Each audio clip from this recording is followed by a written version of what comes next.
I think the first thing we want to talk about is why HOAs are different. And I've had some misperceptions, but I got through it. Was I always told, well, HOAs are a little like a corporation and a business, but they're a little like a city. And so that's the way I held it in my mind, that they were running like a city. But as I went along and found out that's not really true. If you think about corporations, and we are based on a corporation, but we're very, very unique. And I want to explain this because I think this underlies everything that we're going to talk about in terms of how you run an HOA. And the first thing is a corporation for profit. Some of you, or many of you, probably everybody here owns stock. And you're working for a corporation and own their stock. You know what? You can sell your stock, you can quit, you can leave. Nonprofits. They're a mutual benefit corporation. They're made, many of you here are volunteers for them. You donate time, money. They're unique too, but again, you're on the board of directors of the hospital association. You decide you don't like it, you quit. And you can stop donating if you don't like what they're doing. But the covenants, conditions, and restrictions, we use that term so much, they're the basis by why we're different. We're a corporation, but you have these additional restraints to what you can do that you sign up to. So when you came here and bought at Wildwood, I bought 13 years ago, and Householder was the GM then, and I remember going to the old building, and when my wife and I were there, he handed us this book, and it was this thick, and he said, "You need to understand this." Oh, really? And I'm gonna read this. And when we signed our papers, just like you did, how many of you read all that stuff to know that, really, that you can't have motorcycles, there are no dogs in the park, you can't have fences of a certain height?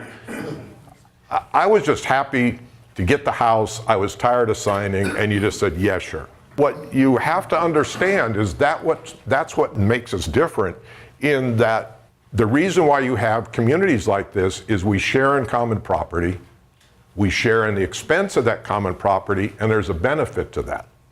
And you buy into that benefit, and guess what? It travels with the land.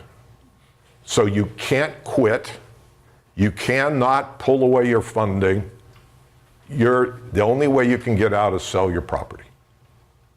And why do I bring that up? It's got a lot to do with what we're talking about now.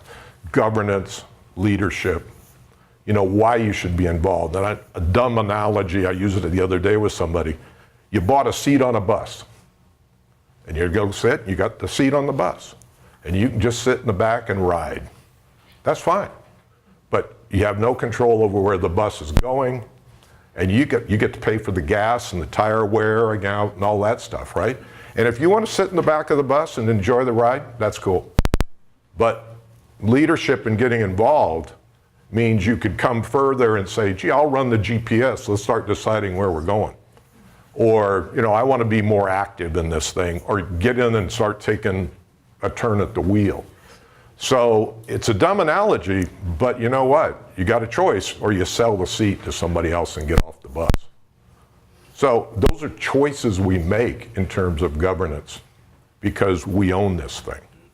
So I just wanted to make people understand that's the difference. And we are a corporation, and we're under corporate law, and we're under state law of Davis-Sterling and codes. But the key is this, and it goes all the way back to British law and that sort of stuff. Governance is really about how we run the place. And I draw things differently than some people are seeing them differently. This Davis-Sterling is a state law, and corporate civil code, state. That's kind of the foundation that we sit on, if you want to view it that way.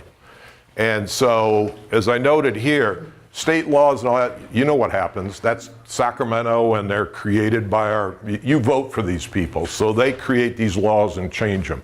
And there's just been some things that were created by the legislature that were rejected by the governor, which I thought he'd sign. But basically it was saying anybody can run for the board, even if they're not in good standing, even if they're not this, they could have a criminal record. I mean, it was really wild, and he rejected it. So this is, we don't have a lot of control over this except how you vote for the people that represent you. Articles of incorporation, they're created by the developer. And I'll go deeper into these. But that's basically just starting up the corporation. Bylaws, how do you run this corporation? Then you start getting to these declarations, the covenants, conditions, and restrictions. You hear this CC&R thing tossed around, but that's what it is. This is the thing that's most binding on your freedom. And then everything above is controlled and created by the board, all right, based on all of this, and policies and procedures and operating rules. I just call this a tracker, so you saw where that foundation was. Here's the law, so I'm just saying the same thing again. Davis Sterling. So Davis Sterling in corporate law, this one's probably more interesting to you. If you're looking something up and saying, what's the law say about this, not our governing documents, this is a website, there's probably 2 or 3, and if you Google it, and I gave it to you there, you can go to that and you can search and say whatever you want to, fences or whatever, and it'll bring up what the law says about that. And it's very helpful because it's tough to do it otherwise, but you got to search and keep looking. The Articles of Incorporation is nothing. The bylaws really get into how you're going to, the articles set it up, then the bylaws say, how are you going to run this? Well, you're going to have a board of directors. It's going to be 7. You vote this way. You count the votes this way. This is the committee. You know, it's all of that kind of stuff. So this basically says, how are you going to run it? It's interesting, and if you want to look some things up, you can go there. This is the meat of the whole thing. This is the big kahuna. If you really want to know what goes on, this is the stuff that really travels with the land. And this is the stuff that it's not easy to change this, and I'll talk about changing, but this is the kind of stuff where it takes 50% plus 1 of the population to change it. And people have tried to change things. It's very difficult, but it's like the Constitution of the United States. You don't want to willy-nilly change it, because then you'd start swinging the place around crazy. Although things were put in there originally and life changes. And you start questioning whether they were good or not. We can change things if the community feels strong enough about it. So this is what travels with the land. This is what starts to talk about what the association has in terms of our property, what you can do with it, the restrictions on your private property, what we can do about it. So this builds a lot of the authority for doing more at the board level. But if you're going to poke around, you may want to look at this one some, and I'll explain how you can do that. Now we're into the rules and regulations. Our document, right or wrong, we inherited something that's kind of amalgamation. If you ever go there, it states a policy, then it rolls down and starts to get into rules, and then you can go to another place and there are procedures. It is not easy to use, it's not friendly, and it conflicts, and every time we change a rule, a procedure, it gets messy because you called them this and now you called them that and you said this and now they're conflicting. So this thing has grown and changed and it's full of snakes. So the way more modern associations do this is they separate these things. The things that are called operating rules and regulations is what you would want to read. You would say, oh, I can't do this, I can do this. You know, it's very clear to you as a homeowner what we're saying. When you go to the policies and procedures, you don't want to touch that. It's like, how do we establish a committee? How do we do this? How would you do that? And I think for the average homeowner, they don't care. My red note on the bottom is Connie Barker joined the board this year, and we're leveraging her expertise in legislation. The time was right. We have backed up probably 8 years or more of changes. And so you get to a point where you can't keep, looking up the law and saying it's different than ours, but you got to do this and do that. So we decided as the board to make a goal to do two things. One is to bring everything up to date as far as the laws. But the second thing is, which it's a humongous effort, maybe it doesn't mean much to you, but to people that are into it, is to take all these things that are written that's this thick and bust them out into rules that you could read and understand, and then all these procedures and policies over here. So it would just be, you might end up with 10 sheets of two-sided paper to know what you have to do here. And we're going to try and get that done over the next 2 years. Now everything's on the website. So if you were interested in a particular rule, then what you could do is you can pull up the website, go to the governing documents, open that up. I want to know something about security. Well, there's a tab, hit the security, that'll bring up the document. If you're not familiar, you can do a word search. So if you wanted to put on there barking, something came up lately on Nextdoor, barking dogs, right? Well, you could type in, I'm searching for barking dogs or bark or dogs, and search. It'll go through and highlight everywhere that comes up. So then you can look through there and find all the rules and even go back into the declaration and say, where did they get the authority to do this? You could go back. Does that make sense? Don't sit there and flip through the book. It'll drive you crazy. But if you do that kind of searching, it's amazing what you can find. And this is the same sort of thing. It's the policies. And by the way, everything builds. Everything here has to get its authorization this way. So it starts out, it's like an outline. Here it starts with a heading. It says whatever. As you go up, it goes like this with more information. So by the time you get out here, it's getting pretty detailed. This is, again, a kind of a tracker, and I want to mindset you that I'll come back to this again. The board has total responsibility for running our corporation. They're the ones that are responsible, they're accountable, they can get sued, right? They have to defend what they do, and I'll go into that deeper. But the whole organization starts with a board. And remember the document before, that goes back down to the bylaws. Who's the board? How do you set them up? So that's where that comes from. Then the board president has a separate responsibility outside the board to manage the GM. They set this up this way. It doesn't have to be that way. You could do it as a committee, but it was like one person, and by the way, I need to say, the board president isn't anything special. You're first among equals. The board is all equal. But if you look that up, first among equals just says that I get designated to do certain things, but it doesn't mean I'm superior to anybody else on the board. If that makes sense. But I have a responsibility to manage him. Doesn't mean that Chris can't go talk to the GM or anything else. But if we're going to direct him to do something, it has to come through me, and I need to write his evaluation. And then he manages this. And then there's this liaison committees, department staff, clubs, and the membership.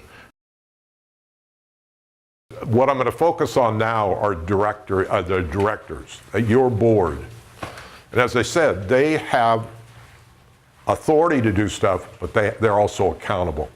And I don't know how many of you, like on TV or if you listen to the radio much, you get these people that say, trust me, you can invest with me, I'm a fiduciary. I have, they use that word fiduciary a lot.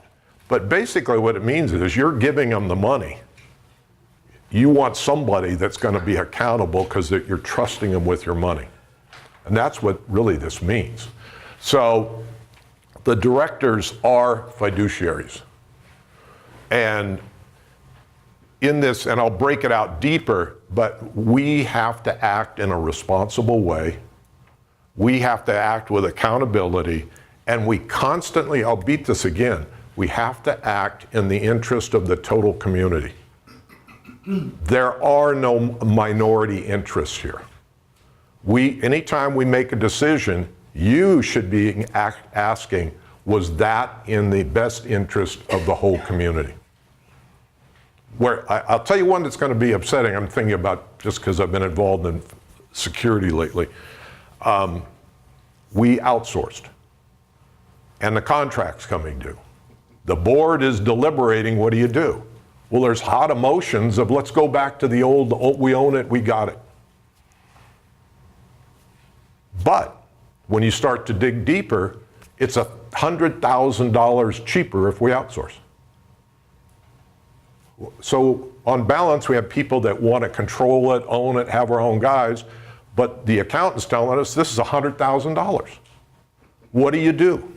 So we have to act not in the interest of people. I mean, we'd love to see the employees who are now in a contractor be more in line with our own employees, to be fair. But are we being fair to the member if we start to give them more pay to be nice? That's $100,000 out of your pocket. Those are the things that we have to deal with and say what's right across the whole community. This is a key one. We are not like a city. We have no constituency. And if you hear any of the board members talk about a constituency, then walk away from them because you're going to have trouble. If somebody comes in saying, man, I'm out for the golfers, I'm going to fix this golfing thing, or I'm the tennis player, I'm the pickleball guy, I'm going to guarantee you we're going to get our own pickleball court, or whatever it is, I don't care. Once somebody talks that way, they don't have the best interests of the whole community in mind. They're a narrow focus. They have no constituency. You can't elect people that run on a constituency. If you do, they're not going to do well on a board, and they're not going to do you well. First part of this fiduciary is the duty of care. And that means you're going to make informed decisions. You're going to act in a prudent and reasonable manner. And you're not going to be arbitrary or capricious. It's just being, you're going to elect people that are thoughtful. I have no education in governance or any of this stuff. I'm not a lawyer. We've had people, Connie's a lawyer and she's on there. Fred was a lawyer. Mike Rodriguez is a lawyer. I don't want to scare people out of taking these leadership positions saying you got to know all this stuff when you walk in. You don't. But it's like a lot of laws. It's that, what do they call it? The common man theory. What would a prudent common man do? That's a lot of the defense of if you do something wrong as a board member, that's the first thing they say is a lawyer or getting sued. They said, did you act in good intent? Did you have a critical thinking? Were you asking questions? Were you doing the right things? Were you trying real hard? Yeah? Okay. I mean, we don't expect people to be experts, but we expect that they're going to try, that they're really thinking, and this isn't some fly-by-night, I like the social aspects of being on the board. But you can get yourself in trouble doing capricious stuff, and a lot of people have. The loyalty, acting fairly in good faith, benefits, either, again, benefit of the HOA as a whole, avoiding where there's a conflict of interest. And this one's very interesting because when you live in a small community like this, you have somebody that's a vendor, but they're in some way up in Grass Valley, and they love to do business. Maybe it's the only vendor around, and they live here. Now, are they on the board? Are you starting to write contracts for your relatives or whatever else? You've got to watch yourself on that. And it can be subtle too, it can be heavily influenced by something. We spend a lot of money. Our budget's 10 with reserves, I did a number, it was like 10,600,000. So we put out a lot of money. And then confidentiality. So as a board member, you sit in foreclosure hearings. You sit where people come into hearings and they're just emotionally distraught. I almost broke down in tears the other day, and one with a family that's just been devastated in here through no fault of their own. They just bought a house that was full of termites and one problem after another, and the whole thing went like that. And you got to be careful with what you're saying. We sit and we listen to people in hearings about speeding tickets or whatever else, and things come up. You just can't go out and say things. And then confidentiality among board members. We do have meetings that deal with personnel, and I'll get into this later, and other things where we just can't talk about it. And you're my neighbor, and you're asking me, and you're calling me and saying, what's going on, and that sort of thing. You can't. You just can't. And then understanding the authority that you have. This is another thing, is where, what authority do you have? You need to think about it. Where are you reaching too far? Can you really do what you're saying?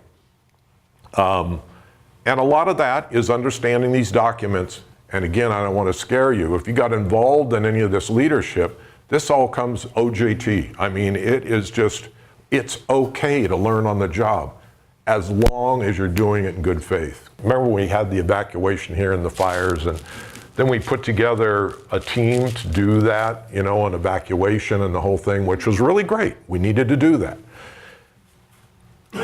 Some of the fallout from that has been, you get a letter from a lady that's obvious, where she's in her late 80s, she has no family, she lives up on a hill somewhere, or restricted, and she says, writes a letter to the board and says, I can't get out of my house, I'm on a walker, I need help.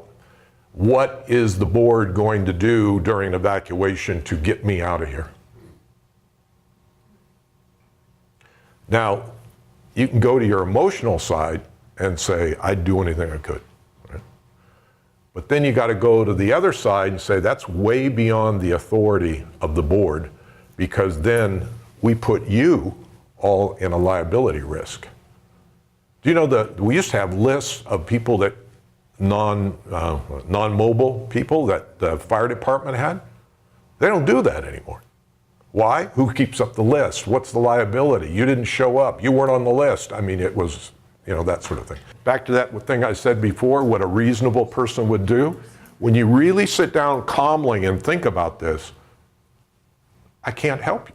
This is a code of conduct. This was adopted by the board in September of 2015. This is not a unique document. This was a cut and paste document from Davis Sterling, because of this notion of boards needing to be a fiduciary.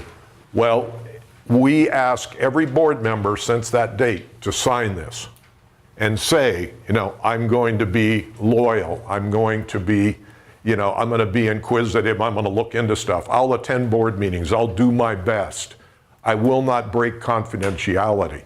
So everybody's been signing these. So I'm just telling you that we're putting our signature on the line, that we're going to work, in your best interest, not just us, every board. And we're talking now about even beefing this up more, so that it's a contract between the board and you. But committees are not, they're not fiduciaries. And, we can't hold you to sign this, right? It would be good if they did, that you're going to act in the best interests and all that, but we can't force you. And I'm finding that out legally. We talked about not letting people on committees without it, but all right, I'm back to this sort of a tracker again. It's not these boxes. The most important thing are the lines, the relationships, right? That's what makes things run or not run. It's the relationships. You can set up organizations, but it's how do they talk to each other and work in one direction together. The board. This gets a little bit preachy from me, because this is where you're going from strict structure to opinions. It's a little bit of an art. How do people get along with each other? How do they work so that they do it in the betterment of the whole association? And it's so important among the board. So I put some things here that are general enough, and I think I can stand behind them. One, here we go again, focus on serving the community. If you keep emphasizing that, things become easier. If you get down to arguing about this issue versus that issue or that. You're not all together. So it's like reaching common ground, right? Do we all believe in God, or are we going to go down and argue Muhammad versus Jesus versus whatever? I think if you go back up, you can find some common ground and kind of move along. The practice and almost the rule is you can have an opinion on the board, but once after that vote is taken, then you got to stand behind what the board agreed. When you have this focus on the community, I find the board I'm on right now, we're trying to lift up and get to serving you, and people are jumping in right and left to do things. I mean, they're volunteering. Yeah, I'll take that, you know, because if you keep it high enough, you know, they get behind it and go. The emphasis on interpersonal skills. Everybody is different. I'm an intuitor. I can think up ideas faster than you can implement them, and that's my problem. I need people around me that say, got that one, and I love it, right? It's kind of these two together. I love it, that's my skill set. I'll get these documents done. I was a legislative attorney. Bam, that one's going. Good, now I can go on to the next one. But you recognize those kind of people. Know when to delegate and ask help. This is an ego thing. And you got to know when somebody knows what they're doing. And me, I've always had people that are great financial people. I'm a little bit dyslexic, and those spreadsheets drive me crazy. I can build one, but, you know, grinding numbers. But if you take somebody like Chuck Murphy, who I begged to come onto the board with me because he understands financials. And I knew I could append him to the board and start to, you know, dig deeper into that stuff. And that was his skill. And so delegating outside, which is back to the committee thing. Committees are there, and I'll go deeper, but they're at the pleasure of the board. They serve at the pleasure of the board, and they're there really, I want you to think of them as a staff.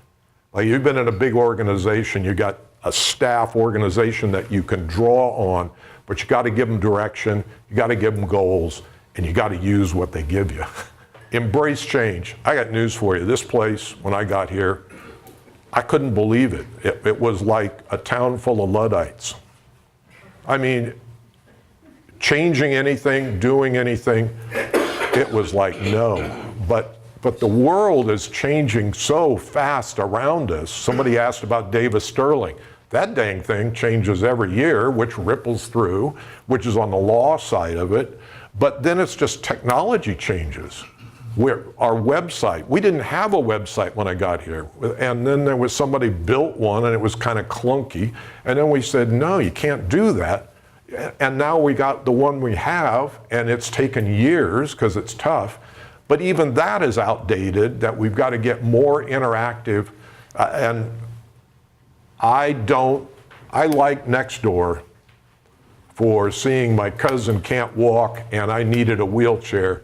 Me asking, I had a wheelchair in 1 hour to take him around. Great for that. Terrible for the political stuff, right? I mean, I call it the snow globe. People are just in there and you shake it and they're all inside doing this, you know? But I want to tell you, social media is a powerful, powerful tool. We are going to develop our own so that you can go on behind the firewall so that people in rough and ready aren't seeing what's going on. And you could go on and get on a subject and expect to get somebody with a right answer and interact. And so we just got to move on change. And then taking things personally. I had 2 years on the board. I had 1 year as president. People were recalling me because they didn't like the change that I was advocating. I wasn't willing to back down. And I said, I've got it. I had a person, Linda Pryor, who was wonderful. I said, here, I'm not going to take this personally. It's going to cause too much consternation to fight this. The board wanted to fight it, and I said, no, I'm leaving.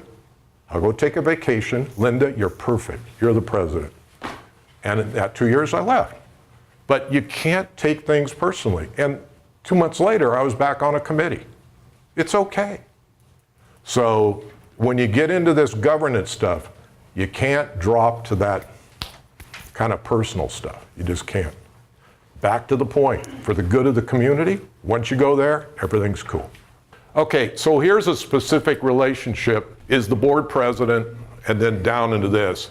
So it's very clear, we have a GM. We hire a GM and they hire all of our staff. We outsource to that group, in essence. We could go hire a professional management company, it'd cost us more. We are a big community. When you go poking around, even California, we're good size. So this is very efficient for us to have our own staff. We hire a GM. Bob is great. He's got a wealth of knowledge. He's got a steady hand on the rudder. He's taken a beating and he's seen things here that he's never seen before, right? But keeps your life interesting. So we hire him and we manage them. The board, this is just a term I threw out, but policy governance is you don't want to we hire a GM. You don't want to micromanage them. You're paying them a lot of money. You're paying the staff a lot of money. The board can't decide what the price of a drink is at the clubhouse. We can't. However, if you go to the policy level and go to the community, you say, we ought to have a policy on pricing, which I'd love to do, of how do we price things that we do inside Lake Wildwood? We own this. Remember, you own the clubhouse right away. In any other restaurant business, that's about 30% of your cost. They don't have any rent. You pay for that. So then you say, okay, so how should we price for drinks or whatever it is? And you want to think through a pricing policy that you can then push to the GM and say, the community's in agreement that we're market less 20%. I'm making that up, but some sort of a policy on this that then they can implement, not details. Because then you override it and you're wasting your money and it becomes confusing. And then I already mentioned that I have to be the single person to relate to him to give him direction. That only makes sense. He wouldn't want to hear from 7 people. So there's this delicate balance between providing clear policy and, verifying execution. We can only go so deep. But there's always that, if things are going wrong, I go back to the fiduciary duty. If things are going wrong, then we better step in, and we better step in time. Go back to the documents. This is cut and paste out of the document from our, we call it organization. So if you wanted to know about this, and you went on and went to the documents, you went to the document called organization, which has all the rules, policies, procedures about organization. And in there, if you searched on general manager, it would bring you to this. So it just states in here the same thing I said earlier. It just has it in the way it was written originally, which is still consistent. We hire a general manager, we can authorize him to do certain things, and he can delegate, but he retains accountability, and then we have to supervise. So that's just the legal side of this. For every committee, we have a liaison, and most of the board members have 2, I think, 2 or 3. That committee is set up for a particular role that's serving the board, a defined role. They have a charter, they have a liaison, and that liaison sits in the meetings, does not vote. However, the liaison knows enough to ask questions. If the committee's going off into the weeds, hey folks, are you really in the right place here? Doesn't tell them to come back, but start to ask questions about, is this really inside your role? And to kind of bring them back to focus. One thing we have here is a wealth of intelligence. There are so many people in this sort of semi-retirement community that have wonderful backgrounds, wonderful educations, and powerful minds and a lot of type A personalities. And you get into these committees, and once they get the wheel in their hand, now they're driving the bus and they've got an idea. And you got to kind of bring them back and say, what's your role? And we're working hard at getting that back under control because it kind of got wild a little bit. and I'll be particular, is that we were going to buy a golf cart to take people up and down the hill. Miss Daisy. Miss Daisy, driving Miss, to pull you up and down the hill when there was big events, right? And we were going to buy a replacement for that. And I'm sort of standing back watching this evolve. And all of a sudden you got the finance committee engaging in whether it ought to be a club car or a Yamaha or something like that. One person. But then it took up time and everything else. And it's like, but that's not your job. Your job is it the right, do we have it financed? Is this the right, and it's somebody else to say, is this the right product for the right thing? And when people start roaming off the reservation, if you will, it gets to be a problem, because then they start doing this, right? So having committees and having them work together in a thoughtful way and understanding their roles, the liaison is a key in all of this. The only thing in the rules that they're obligated, this comes right out of our document, if you searched on liaison, this would come up, is they got to provide a board report. So that's sort of the liaison bringing the board thinking to them. And they can request committee reports, so that's the committee coming back to the board and reporting out on what they're doing. And then reviewing applications for membership, approving that. And the other thing is taking an escalation from a committee chair to say, you know what, this isn't working out anymore. Hate to be like Trump, but fire him. It's got to go. So that's the liaison role. So I wanted to start there because that's really the board establishing a committee and then figuring out how to manage that committee. And this is in our documents, is to have a liaison.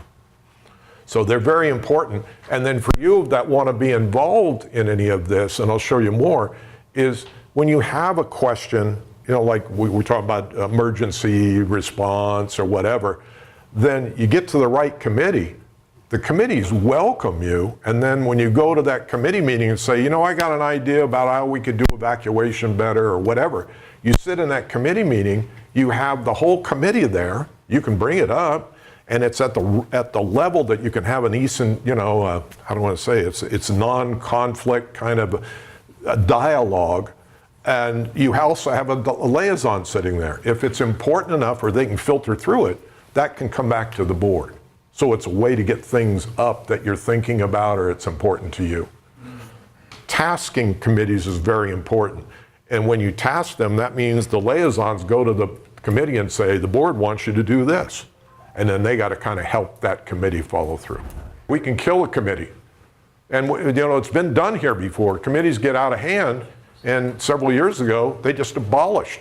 When I came on, that was like 13 years ago when I got on the planning committee, the reason is that the board had fired them all and just said, you're down, you're done. And then they reestablished it. I encourage you to use the website for documents, looking them up on the governance documents, and also for any of this other information you're searching for. So I just took a screenshot underneath the association, and you look down, it says committees. When you click on committees, this is what you get. So I just used community relations, touched on that, and so then it brought up this.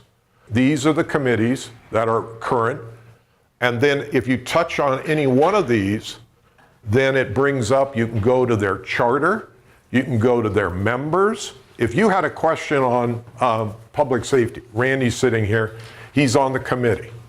And if you had a question about speeding, I find most of these people would welcome, if you knew him, especially if he's a neighbor or you know him somehow, and he's on the committee, it's perfect. Give him a call and say, Randy, what's this thing about speeding? I see on Nextdoor this woman said that she was going to go to court.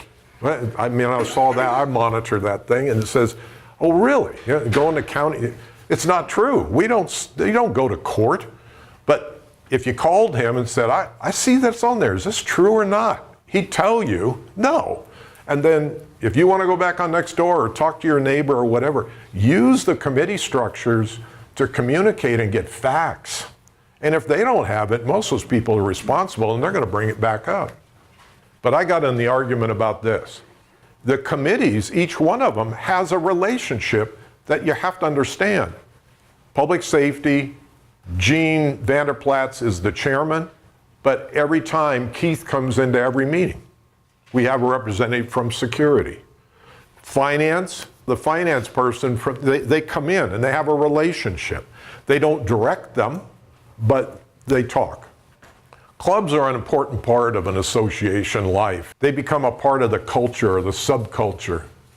And whether it's card players or it's bocce ball or whatever, it's a sub of our membership in sort of that whole relationship thing.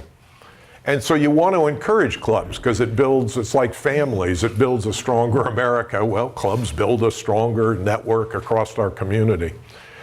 Some things have happened recently, though, is that we now, before this just wasn't an issue because we had, I used to call it the car wash, the old clubhouse, and this building was coming along and being new, so we started to experience a little more. But clubs found out, or people that wanted to be clubs, that, gee, I don't have to pay for the room, and this is great, and I can have my things there. So a lot of people started to become clubs. And there's a benefit too, is that they can also get access to our media that you want to have an announcement in the bits or on an e-blast or whatever else. So there's a real benefit. Our rule on clubs was about that much. I mean, it was nothing. What's been occurring is not just that there are more clubs achieving these two benefits, but they started to have an attitude about outside participation. It's wonderful to have all these facilities. Now I'm going to take you back. This is, again, the balance between what's good for the community and good for individuals. What I'm trying to say is, it's kind of, what are you trying to accomplish? And how do you do it? The only point I'm making is our existing rule just didn't help us with any kind of parameters or guidance. And so we're in the process now of rewriting the rules, because you need to have it's got to be very clear in our rules, which it wasn't, that we have to have an arm's length relationship with a club. The clubs collect money, they hold money. We want nothing to do with that. You got tax consequences, you got to deal with that. That wasn't clear in the rules. So what we're doing is trying to rewrite the rules so that everybody understands and can abide by them. You know, how many people does it take to make a club? You kind of get to a point again, back to you're going to set up and you're going to do it. Does 5 people make a club that we want to manage as a recognized club? Now, if you can do anything you want at home and on your own time, but these are recognized clubs, chartered, if you will, from the association. Things have changed. We just need to modernize our rules and things. So clubs is one. We like clubs, they're valuable. We just need to be clear about what constitutes a club. What should you expect from a board that would be, encoded in law? What's a board meeting? This is a big deal, defining what's a board meeting. You get in trouble. Somebody sees 4 or 5 of us after a meeting sitting at the bar having a drink after a board meeting, and they go, that's a board meeting, right? And some people are going to argue that out. Or you have a Christmas dinner and you say, well, we all work together as a board all the time. Why don't we have a function? It's a congregation at the same time and place to meet quorum, which I put in here for us is 4, right? To hear, discuss, or deliberate on any item of business within the authority of the board. This becomes kind of... So all I'm saying to you is we are very careful about how many people get in a room.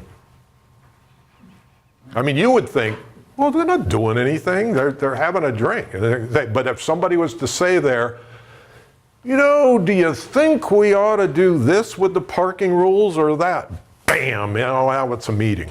This is another one that's misunderstood, is executive sessions. This is the one that gets everybody. How can members participate during an open meeting? Members do not have the right to participate in board discussions and votes. Now, there are people here that seem to think that's a right. I get to speak on everything you guys do. And that's not true. We, as a culture here, have invited people to talk. You know, is the board got any questions? They do it. And then you say, you know, does the community want to speak on this or have a view?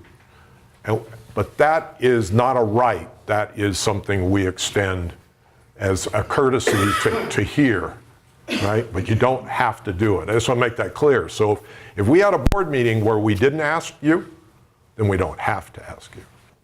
There is a legal right for the people of the community to speak in a particular segment of the board meeting. You have to leave time for that.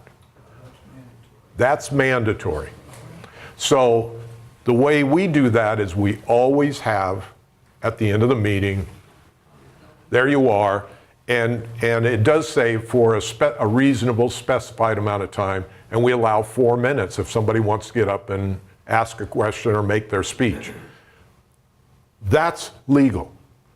The thing that we get into and people expect is, I want to know, and I'm in lot whatever, and what are you going to do about this, right? It is a loser for the board to start, even though you want to engage in that, because you really shouldn't. It's not on the agenda. You shouldn't engage in it. You should say, thank you for complaining about those dead trees. You know, the general manager has heard this, you know, he'll take that, but the board doesn't engage, and they shouldn't engage. And by the way, sometimes we do. It's just human nature. You want to be helpful and you're involved in it. But that is legal. So that's the open forum side of this thing. And that usually is separate. This is another one that's come up several times about notifying the members. An open meeting, it is the law that we have to notify of the meeting 4 days ahead of time. That's not calendar, you know, it's just 4 calendar days, not business days. So you'll hear, oh, they didn't notify us of this meeting and that sort of stuff. There are proper ways to notify, and we do it 4 days ahead of time. If we don't, it's against the law. That kind of notification could be the posters at the door. We also have told the membership in several things that there's a bulletin board somewhere over there that a notice goes up. That's another thing. You know, there are many means to get it out, but it needs to, there are specifications on what's acceptable. So they're notified and they're all open. These are misunderstood. These are executive sessions are allowed. An executive session is notified. We notify you we're going to have one, and it's 2 days ahead of time, not 4. These meetings are closed. That means the board is meeting and they're talking. They have to write minutes. The minutes go into a special place in a safe and all of that stuff. So we have to keep minutes. But Davis Sterling says these are the things that you can talk about. So you can talk about litigation. I've been open about it. We've got 2 lawsuits going. Contracts. We're negotiating on a contract for security. We've been doing that in a closed meeting, and it should be closed. Member discipline. These are like IDRs, dispute resolutions and stuff, where we would meet with a member who's upset and they're taking it to a higher level.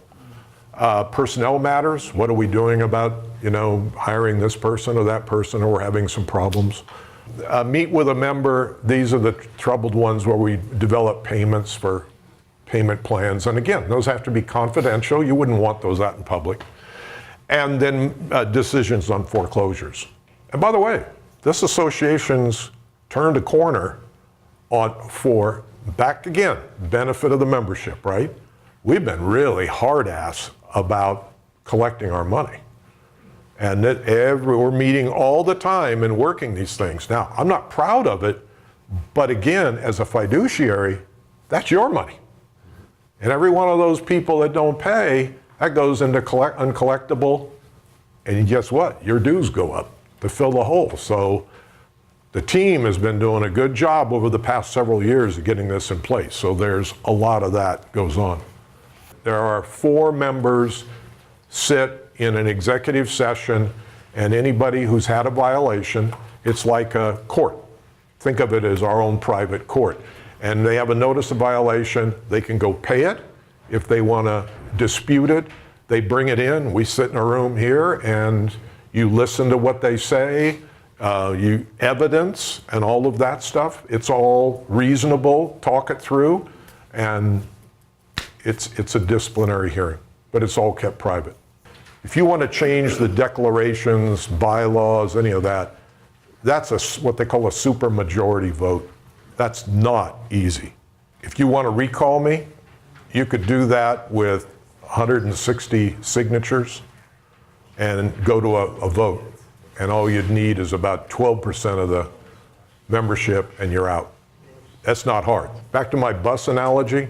If you want to sit in the back of the bus and ride, for God's sakes, vote on who's up front. If you don't, it's just like our national politics. I don't pick a side, but for God's sakes, vote and be involved. You know, kind of scratch the paint a little bit and say, it's spray paint. You know, I mean, some people run for this stuff for the wrong reasons. Think about people, either you or think about other people being part of governance, but if not, for God's sakes, vote the people in you think are going to do the best job for you. Join a committee. If not joining a committee, attend the committee meetings. If you have interests, I think that if it's security, you go to security. If it's finance, go watch the finance stuff. There's just good committees, public works, people that are engineers and stuff.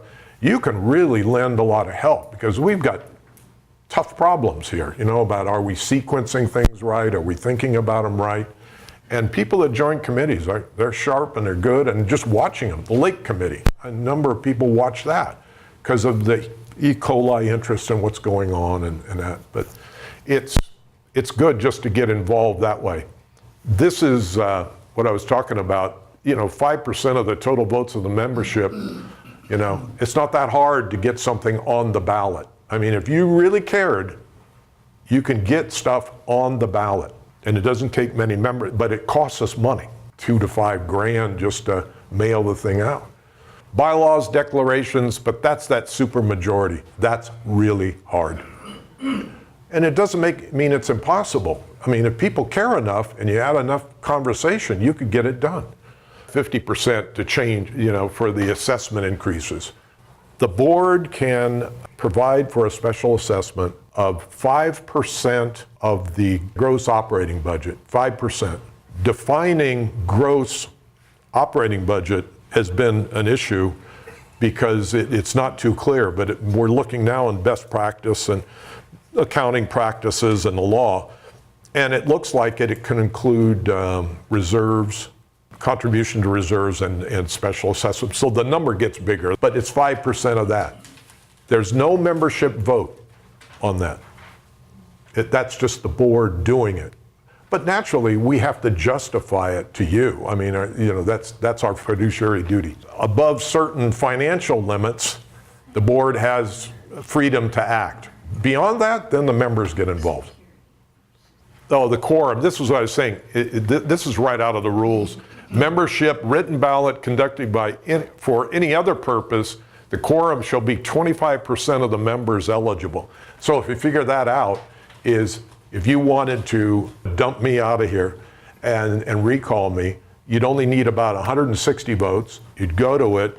It'd be a 25% quorum, and you'd have to have 50% plus 1 of 25%. It's 12 dot something percent.